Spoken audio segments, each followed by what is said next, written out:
What is going on, guys? Welcome back to the channel. I do want to give a big shout out to Anbernic for sending me over the RG34XX handheld emulator. Now this is going to look pretty familiar if you are a retro gamer. They've obviously modeled this after the Game Boy Advance, and that's actually something I'm pretty excited about because I did grow up playing the Game Boy Advance, so this is definitely a nostalgic form factor for myself. Now let's go ahead and get this thing out of the box, and we're going to talk about its technical specs. Now inside of the box, you're going to get the console itself, and they've gone ahead and sent me the transparent red version. You've got an instruction manual that has everything you need to get up and running and to understand all of your hotkeys. They included this little lanyard thing in here. I'll probably never ever use it, but they did include one. They've also got a tempered glass screen protector, which they tend to include for all of their devices. And then finally, we've got a USB Type-C charging cable. Now jumping into the technical specs, the screen is a 3.4 IPS display with a resolution of 720 by 480,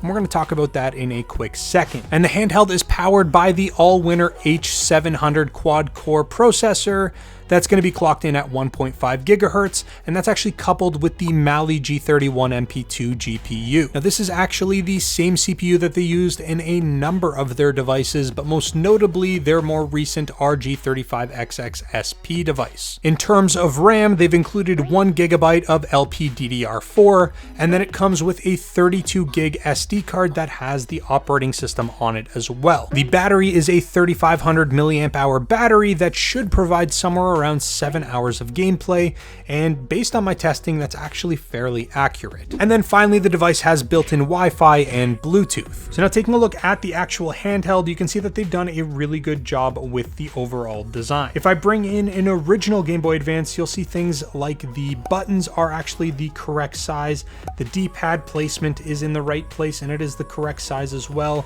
Even the start and select buttons are both in the same place as they should be. And then even looking at the shape of the L and R buttons, they are the same as well. So they've done a really good job to mirror the original console so that way it looks just like it. So some notable differences are going to be that there's an additional 2 face buttons over here. And then if we take a look at the top, we have more than just the L and R buttons. We actually have an L2 and an R2 button as well. Taking a look around the device, on the bottom, we just have a power button. And on the other side, we have a 3.5mm headphone jack as well as our volume toggle. Along the top, we have a menu button, an HDMI out, our USB-C port, and then a reset function. And then towards the back in between the L2 and R2 buttons, we actually have 2 micro SD cards. One of them is going to be for the operating system. The other one is going to be for additional titles. Now, in terms of the operating system, you may be familiar with this if you've purchased some other Anbernic products. It's a very simple Linux-based system. They've got the ability to select your games from a game room. They've also got a RetroArch built-in launcher. They've got an app center where you can actually access some additional apps to play videos, look at ebooks, things like that. You've got a favorite section, we've got a history section, we've also got a search function if you have thousands upon thousands of games, and then finally we have our settings section where we can access things like the screen brightness or the network settings or Bluetooth. Any of your main options are going to be located right in this section here. Now, in terms of the overall comfort and design, I'm going to say this: it does feel like you're holding a Game Boy Advance. And that is true right to the way that the shoulder buttons kind of feel. But I will say that there's a couple things that are a little bit awkward about the design. So first off, where the L2 and R2 buttons are located, in order to hold them, you really have to position your hands in a weird cradling way for it to be even remotely comfortable. But then by making it comfortable to press the button, it's actually uncomfortable to hold the device. So I think the placement of those buttons wasn't great. And what I would have liked to have seen if they had just moved the R2 button up top, same with the L2, and taken that menu button and that reset button and shifted those so that way they were kind of replacing the positions of those 2 buttons. And I think having the ability to be able to tap the L2 and R2 buttons with your fingertip while also still being able to control the L and R buttons with the side of your index finger would have been for a better ergonomic design in terms of comfort. Now we're going to shift over into the performance in the gameplay section. Now this device is capable of running up to PlayStation Portable. Now before we get into the gameplay section, I do want to talk about the screen. I did mention it is a 3.4-inch IPS display with a resolution of 720 by 480. Now that's actually important to note, specifically around the resolution. Screen size is great, but having a 720 by 480 resolution is actually really good for this device specifically. Obviously it's modeled after the Game Boy Advance, but that resolution is a 3:2 aspect ratio, which is the exact same as an original Game Boy Advance.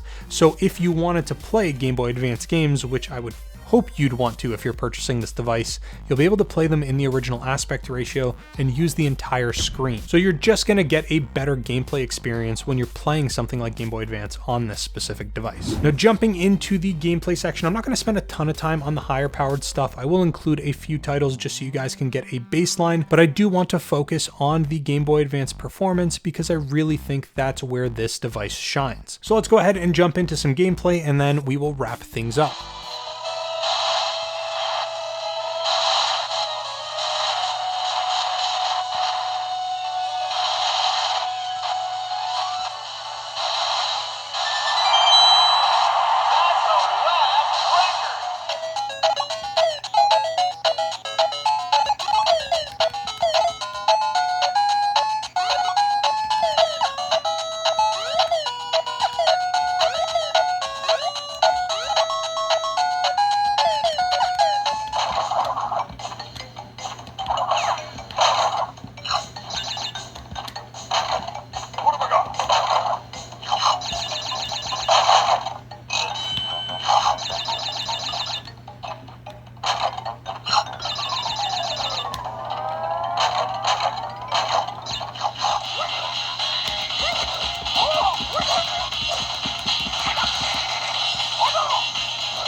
And there you guys have it. This is the Anbernic RG34XX device. Again, I do want to give a shout out to Anbernic for sending this over to the channel so I can share it with you guys. I will leave some links in the description down below as always if you're interested in learning more or picking one up for yourself. But that is pretty much all I've got for you guys in this video. Thank you so very much for watching.